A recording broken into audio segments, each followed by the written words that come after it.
జామ పండు గొప్పదంటే ఎందుకు గొప్పది?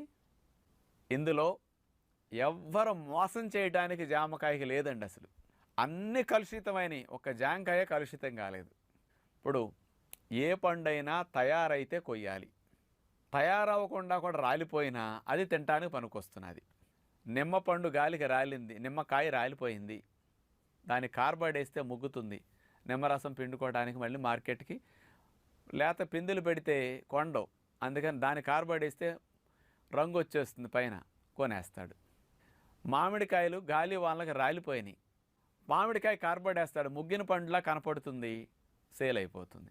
అరటికాయ ఇంకొక రోజులు, నెల 15 రోజులు ఉంటే కానీ చెట్టును తయారు కాదు, కానీ ఈలోపు గాలికి ఇరిగిపోయింది చెట్టు, ఆ అరటికాయలను కోసుకొచ్చి కార్బైడ్ వేసి అమ్మేస్తాడు, అంతే.